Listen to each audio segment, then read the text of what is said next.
میں باقی بات ان کے حوالے سے کیا کہوں؟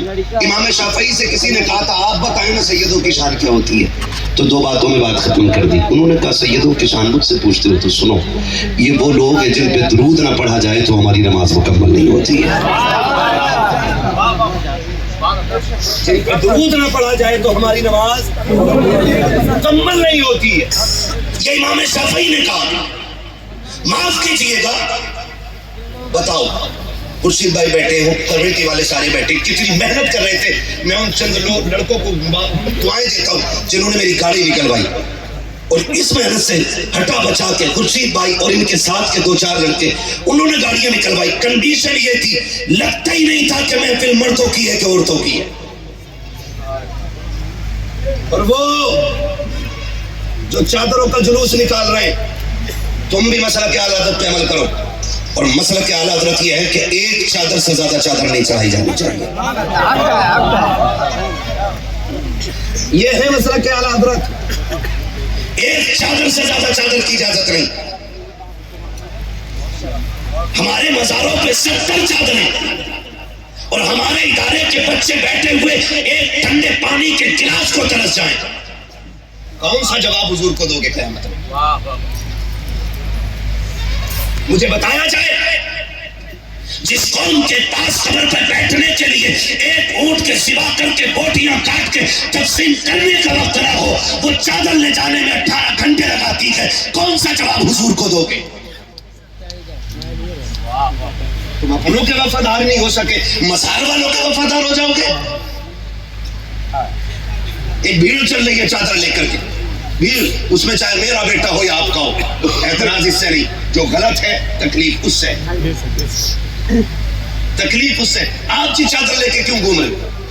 کہ بابا کے قلندر ہیں ہم، بابا کے ملنگ ہیں ہم، بابا کے دیوانے ہیں ہم. میں پوچھنا چاہتا ہوں، یہ جو مزار میں لیٹا ہوا شخص ہے، اس کی کبھی تہجد قضا نہیں ہوئی ہوگی، اس کی کبھی چاشت قضا نہیں ہوئی ہوگی، اس کی کبھی اشراق قضا نہیں ہوئی ہوگی. فرض تو بڑی بات ہے، جس نے نوافل نہ چھوڑے ہوں گے اس کے مزار پہ جانے والے تماشے کرتے جا رہے ہیں. ایک وقت کا سجدہ پیشانی میں نہیں ہے، ایک بار کی تسبیح صبح سے شام تک کی ہماری جولیوں میں نہیں ہے. ہم جا کدھر رکھے ہیں؟ ہماری قوم کو ہو کیا گیا کہ ویسی ہاتھ پھیلا کے کہتے ہو اللہ صلاح الدین دے دے، محمد بن قاسم دے دے. کب تک مانگتے رہو گے؟ یہ کوشش کیوں نہیں کرتے ہو خدا ہمیں کو صلاح الدین بنا دے، خدا ہمیں کو محمد بن قاسم بنا دے. کبھی اٹھ کے رات کو یہ بھی تو کہے اللہ صلاح الدین بھی تیرا بندہ تھا، میں بھی تیرا بندہ ہوں، مولا مجھ میں وہ جرت پیدا کر، میں تیرے دین کے لیے کھڑا ہو جاؤں. مولا محمد بن قاسم بھی تیرا بندہ تھا، مجھے بھی وہ توفیق دے کہ میں محمد بن قاسم بن سکوں. اس کے خزانوں میں کمی نہیں ہے، ہمیں مانگنا نہیں آیا. خدا کی قسم اس سے اپنے رتبوں کی بلندی مانگو، تجھے مانگنے میں دیر ہوگی، اسے دینے میں دیر نہیں. ہم تو مزاروں پہ بھی گئے تو ہم نے یہ کہا بابا 5 ٹرک ہو گئے، 6 اور کرا دو، 3 منزل بن گیا ہے، 1 اور بنوا دو. کاش کہ چوچا شریف جاتے، بریلی شریف جاتے، مارارا شریف جاتے، بلگرام شریف جاتے، صاحب مزار کے قدم میں بیٹھتے اور کہتے بابا دعا کرنا جیسے رب نے تجھے اپنا ولی بنایا کہ مجھے بھی اپنا ولی بنا لے. کتنے لوگوں نے مانگا جی، کتنے لوگوں نے مانگا؟ نہیں مانگا. سانسیں گنتی کی رہ گئی ہیں، گنتی کی. یہ یاد رکھیے گا، ضروری نہیں ہے موت وال سفید ہوں گے تبھی آئے گی. اب تو باپ بیٹھا رہتا ہے، بیٹے کا جنازہ لٹ جاتا ہے، دادا بیٹھا ہے، پوتے کا جنازہ چلا گیا.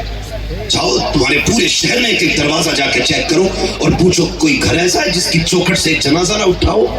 کوئی کہے گا ہم نے 5 جنازے اٹھتے دیکھ لی، کوئی کہے گا 3 دیکھیں، کوئی کہے گا میں نے 6 دیکھیں، کوئی کہے گا میں نے 7 دیکھیں. ایک دن ایسا آئے گا یار محفلیں ہوں گی اور ہم نہیں ہوں گے. یہ یاد رکھیے گا. آج ہم اعلان سنتے ہیں فلاں نہیں رہا، فلاں نہیں رہا. ایک دن وہ آئے گا، لوگ ہمارے نام کا اعلان کریں گے اور ہم بے سود ہو کے پڑے ہوں گے. کون سی تیاری کی ہم نے، کون سی تیاری کی ہم نے؟ خدا رہا بدلو یار. یہ شکایت تو سبھی کو ہے نا. قوم کی بیٹیاں مرتد ہو رہی ہیں، قوم کی بیٹیاں ہاتھ سے جا رہی ہیں، قوم کی بیٹیاں مذہب چھوڑ گئی. میں نے تو کل ناگپور میں یہ بات کہی تھی، میں نے کہا تھا کاش ہمارا ایمان فلسطین والوں جیسا مضبوط ہو جاتا. ہندوستان وہ زمین ہے جہاں پہ بیٹیاں مرتد ہو رہی ہیں. یعنی پیدا کلمے والے کے گھر ہوئی، کمائی کلمے والے کی کھائی، پرورش کلمے والے کی گود میں پائی، ماحول کلمے والوں کا ملا، پھر دین سے چلی گئی۔ امریکہ وہ زمین ہے جہاں پہ بڑی تیزی سے لوگ مسلمان ہوتے جا رہے ہیں۔ کیوں؟ وجہ صرف اتنی ہے کہ انہوں نے صحیح مسلمان دیکھ لیے، انہوں نے صحیح، زور سے انہوں نے صحیح والے مسلمان دیکھ لیے، اس لیے وہ یہودی ہوتے ہوئے اسلام کی طرف دوڑ رہے ہیں، اور ہم نے اپنا کلچر بگاڑ دیا۔ اس لیے ہم اپنی بیٹیاں کھوتے جا رہے ہیں، اپنی بیٹیاں کھوتے جا رہے ہیں۔ یاد رکھیے گا دین سے کوئی سمجھوتا نہیں، اس مسئلے میں اگر کوئی بھی کمزوری دکھائے گا نا تو پھر نقصان اٹھائے گا۔ شریعت کی حدیں ہمارے لیے وہ دیواریں ہیں جو ہماری عزت کی بھی رکھوالی ہے اور ہماری جان کی بھی رکھوالی کرنے والی ہے۔ ہاں یہ دکھ ہوتا ہے، دیکھو ہنڈولے جھولے عرصوں میں لگ رہے جھولے،